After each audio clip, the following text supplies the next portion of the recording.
This next question is by William Garcia, and he's asking, is there a character flaw or a character trait is the reason that I'm attracting mostly bisexual women? What's going on, guys? It's your boy Joey, and today's gonna be a little bit different of a video. I am in the car and we're gonna be drinking and driving. Obviously, I'm not gonna be actually drinking and driving. Today, we're gonna be having some brews with the boys today. In lieu of New Year's, in lieu of an awesome 2019, I just wanna put out a little video for you guys to get to know me a little bit better. I wanna talk about my past growing up as a fat kid, and then I want to jump into some questions that you guys asked for me so you guys can just kind of get to know me a little better. Let's crack open a cold one and start this video. If you guys don't have a bottle opener and you've got yourself a nice little brew going on and you got a lighter, you know, you just pop that guy right there, bam. All right, YouTube, go ahead and demonetize me. See what I care. All right, so let me first start with who is Joey? What was Joey like growing up? So first of all, many of you guys probably already know that I used to weigh over 100 pounds more at my heaviest. Growing up as a kid, I always used to be the chubby kid. I always used to be the fat kid in the group. For 14 years I played football and I was always a lineman, so I was always one of the biggest kids on the team. I grew up playing with kids that were 2 years older than me, so I just naturally had to be big in order to compete at that level. Got some arrogant bastard for you arrogant bastards. Growing up, I grew up in Orange County, California. You know, it's definitely a pretty nice area. I can't complain about really much early on in my life, although I was thick and it was pretty fun to be thick. And then going into high school is where I gained almost 100 pounds within 2 years. I was looking at colleges, I was looking at football, where I could go into the collegiate level and continue playing football at, you know, 16 years old, 315 pounds. You bet your ass there were D1 colleges looking at me, but by the end of high school, my heart just fell out of football and I knew I couldn't go on to the next level because I wasn't able to compete at the next level. Moving forward, I graduate high school and I really don't know what I want to do with my life. I knew for a long time I wanted to be an entrepreneur, I wanted to start some businesses, but at the same time I also know that I'm a very creative person and I like to let my creative juices flow. I always, you know, I was a photographer for a long time and I did digital graphics, I did editing and a lot of just like behind the computer type arts, not really painting and stuff. I was torn between going to school for photography and film or going to school for business and marketing. After high school, I decided that I was gonna go to junior college and then move into getting a bachelor's or master's. Slam, slam, slam, slam, slam. So about a year after I had started community college, I knew that school just wasn't my thing. I was not excelling well in school. I wasn't getting good grades. I knew I just didn't have the mental capacity or attention span to continue in school and thrive. And I was going to school for business and marketing and I just wanted to be an entrepreneur. I just wanted, because I knew that was practical. Well, if I was gonna go into college and if I was gonna compete against other students who was, you know, they were obviously gonna be doing academically a lot better than I would have been, then I would have placed a lot lower than those people in the job market. That's when I decided that school just wasn't for me, and I found plenty of other options of making money online, which you guys should definitely look into if you are considering business and you're going to school. Look into business online. You can learn, you can find a mentor online, you can, so many opportunities online. Look into it. Anyway, so I drop out, I start some online businesses, I meet some people, I network. Right, I'm starting to grow things. Obviously, you guys can see that I started a YouTube channel, and it really makes me happy to see that I am helping out other young guys. And the reason I created my YouTube channel and the content that I'm creating is because I've had so many problems as a young guy, like with girls, with money, finding your purpose, not knowing what to do, playing video games all the time. Like, dude, I've been there and I understand. And that's the thing is I see in the market that, you know, Alpha M or these guys that are teaching you how to, you know, style yourself and look cool and stuff. And then there's the pickup artist community on YouTube, there's the MGTOW community, there's all these different communities. But what I don't see a whole lot of is people helping out young guys solve problems, especially in a world where young guys are being patronized and criticized for things that their ancestors did. In today's generation especially, we're growing up and there's less guys that are being raised properly, in my opinion. The best thing that I can do for you guys is put out content and give advice on things that I have learned through my personal growth, through books I've read, through mentors I've talked to, through experiences I've been through, and help you guys evolve in ways that I needed to evolve. So that's why I created this channel, and it's so awesome. I've gotten so many of you guys write back to me and say that, you know, the things that I say really help you. It's true, you know, like whether it's weight loss or advice with girls or whatever, like it doesn't matter. As long as I can help any of you guys with any part of your life, that's my goal. All right, now let's jump into some questions that you guys asked me. Brian Escobar asked the question, how do I work on self-growth mentally? So the first thing I want to say about that is that self-growth is all mental. It starts with your mind. You have to figure out the things that make us a person, the macro aspects of us as people. So physically, like when you're looking at me right now, what am I? What are you seeing? You're seeing physical Joey. So you have to work on yourself physically, which is keeping yourself in shape internally and externally. Mentality, our mind, which is way more powerful than anything else. So you have to keep your mind sharp. So mentally, how you can grow yourself is to keep learning. Long past school, like the formal education system is great, okay? They teach you things and you're educated, but the most important thing is when you're done with schooling, you have to continue learning. Reading books is amazing. Listening to mentors, keeping yourself sharp, keeping yourself in a positive state of mind so you can continue to keep learning. Your mind is the most powerful tool on this planet. So ask yourself, what did you do yesterday, or what did you do the last week, month, or year to grow your mind? Have you been reading books that help you self-develop? Have you just been reading books like Harry Potter that doesn't really help you self-develop?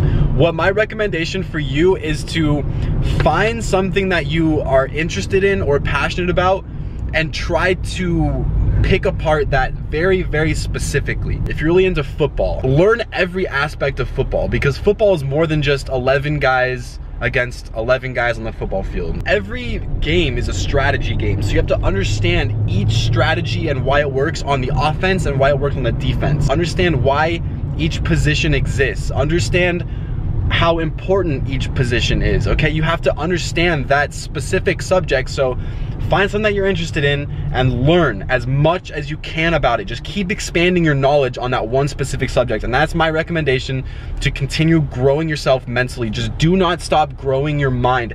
Ask questions everywhere you go. Ask why that exists, why that happens the way it happens, why this person is saying the things they're saying, why they think the way they think. This next question is by William Garcia, and he's asking, is there a character flaw or a character trait is the reason that I'm attracting mostly bisexual women? Okay, well, I had this problem too. Matter of fact, my first 2 girlfriends were bisexual, or at least they claim to be. You have to realize that nowadays, not a lot of people know what they want. Yo, and if you start to see my face get red, that's because I'm quarter Japanese and I'm gonna get Asian glow. Anyway, if you are attracting bisexual women, personally, I believe that a lot of girls nowadays think that they're bisexual. In reality, I think they're repressing a lot of sexual emotion, and so they try to get attention from both sexes. I don't necessarily think that they can fall in love with a partner of the same sex if they claim to be bisexual. So the biggest thing I could say to you is to continue understanding what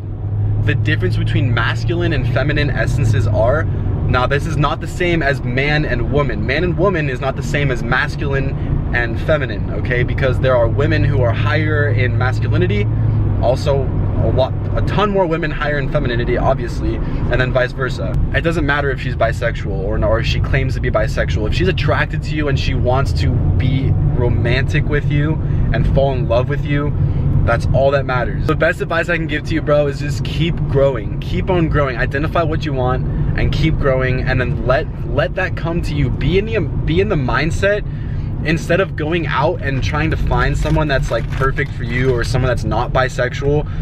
Focus on what it takes to attract very, very feminine women that want nothing to do sexually with other women, okay? Focus on what you can do to attract that type of person. This next question is by Datora Productions. I'm sorry if I pronounced that wrong, bro, but I just wanted to throw this one in there.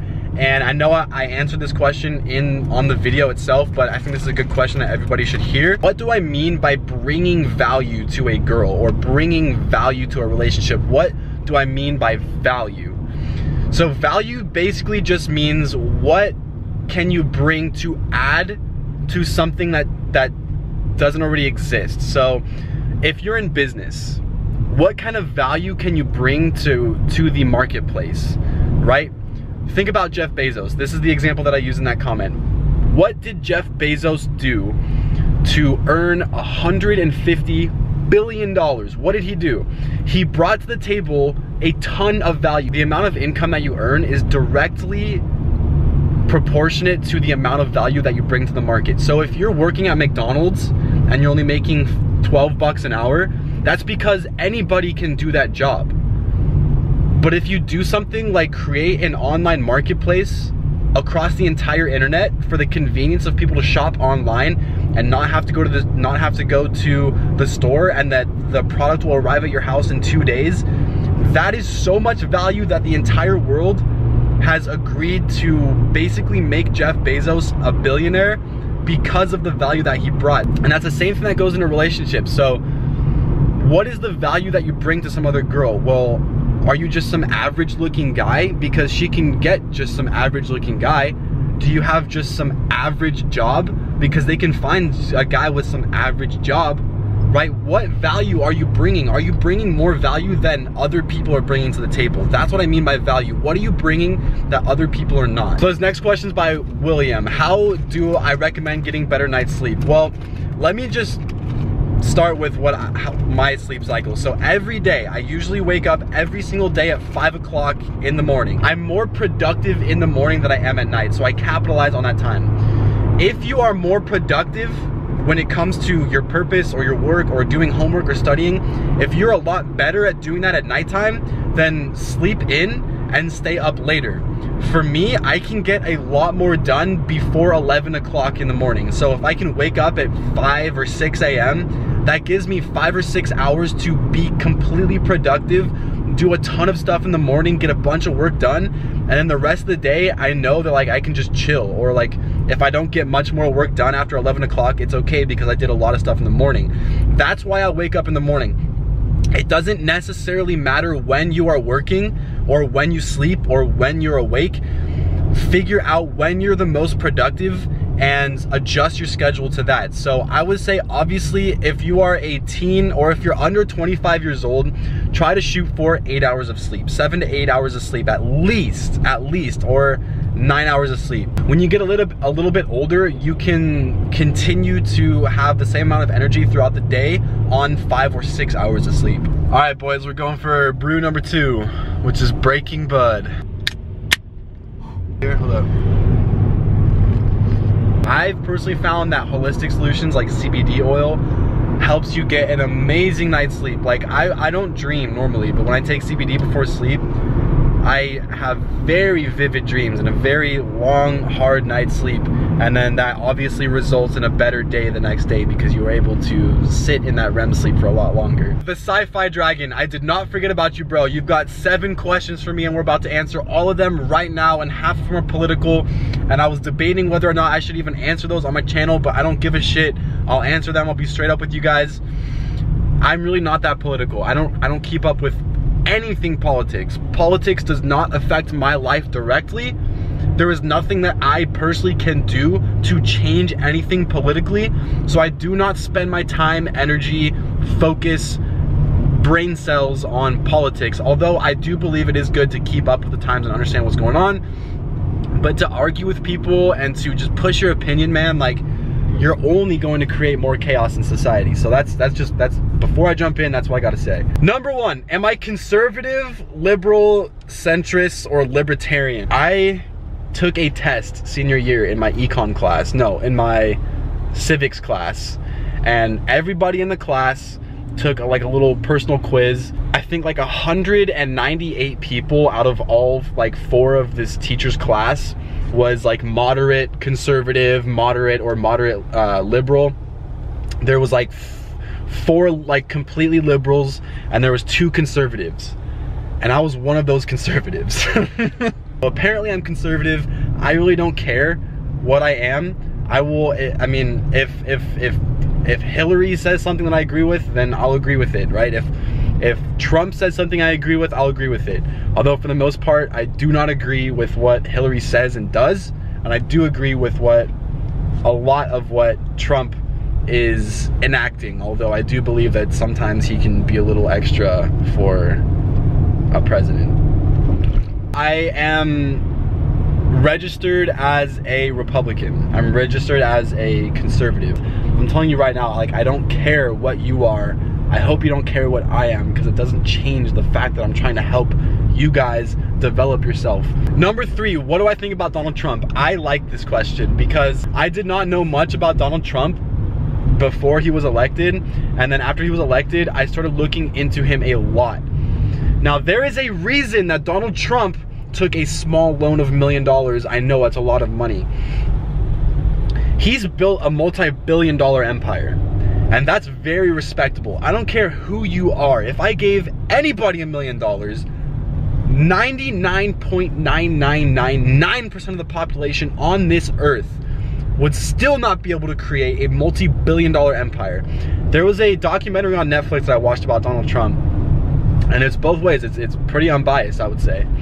And I came to the conclusion that he may or may not be sociopathic, and at the same time, I do believe that he is very intelligent. To answer your question, what do I think about Donald Trump? I think he's a very, very smart person. I think he's an absolutely phenomenal businessman. I think when it comes to dealing with the public and like the tweets that he says and just some of the things that the public doesn't agree with, I think maybe he might need a little bit more of a PR rep for him. There's also obviously a huge divide that's going on in the United States right now, and that's mainly because of the fight that's going on. And this is like higher level thinking stuff. This is mainly the fight that's going on between Donald Trump and his administration and the so-called cabal, which is the deep state running the media. They own the media basically, and I don't want to get into all the conspiracy stuff right now, but Donald Trump's not a conservative. He's not a Republican. But he knew that he would not become a president unless he ran under either a Republican or a Democrat. So he went obviously to the Republican side. You know, who doesn't do that? Who wouldn't want to be a Republican? Question number 4, do I like to watch movies, and if so, what type? Yes, to answer that question, I love to watch movies. Any types of movies. Guy stuff, you know, like action, blood, gore, scary movies, anything, you know. Like I said, I used to be into film and photography, so I don't look at like movies for the face value. I look at movies all around. How the directing was, the cinematography, the acting, the scripting, everything, the screenplay, everything. But I have a very deep appreciation for the art of film. And so because of that, it doesn't matter what genre of film it is. It could be a love story, I don't care, you know. But if I can sit there and watch a movie and just appreciate the fact that hundreds of people came together to put this like masterpiece on screen, I can appreciate that. So yes, I love to watch movies. Question number 5, what do I think about cryptocurrency? I don't know much about cryptocurrency. I know that it's a very, very new market. It's a very new thing. It's a very new way of investing.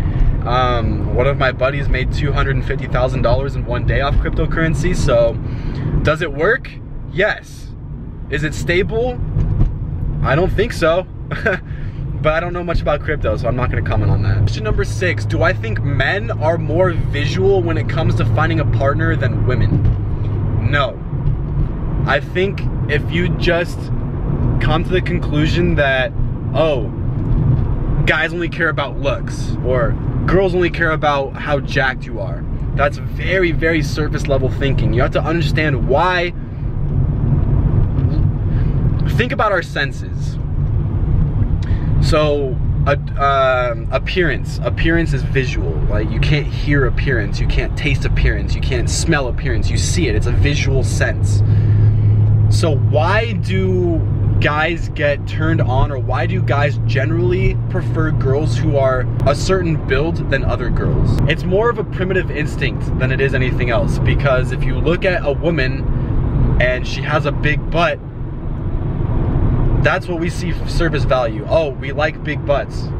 Why do we like big butts? That's the question you need to ask. Why do we like big butts? We like big butts because it's a natural indicator of child bearing hips. Why do girls like guys who are fit? Because it's a natural indicator that they can be protected. No, I don't think that men are more visual when it comes to finding a partner. I think men are visual in a different sense, and I think men are a lot more forthcoming with what they think. So a guy is going to say, I like a fat ass.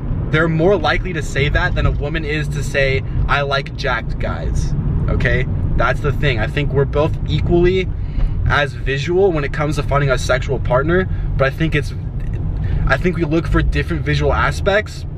I don't think we understand why we like different visual aspects, but I think we're just as visually attracted. Question number 7, what type of cheat meal do I like? All of them. Absolutely all of them. But if I were to choose one, it would probably be pizza or a full pack of Oreos, straight up. Either like a large extra pepperoni, maybe some bacon on there, maybe some jalapenos with some like sriracha or something, I don't know. Pizza and Oreos, that's my choice. I hope you guys love this video. I know it's very different, but you know, let me know if you like this video. We got some Breaking Bud, we got some brews with the boys. I don't really know how it's gonna turn out. It's the first time I've ever done this, but I hope you guys like it. I love all of you guys so much. Happy f***ing New Year. Have an awesome time. Don't do anything stupid. Don't catch any STDs. Don't go drink and drive. I love all you guys so much. Make sure to come back for tomorrow's video. As always, have a fantastic rest of your day. Peace.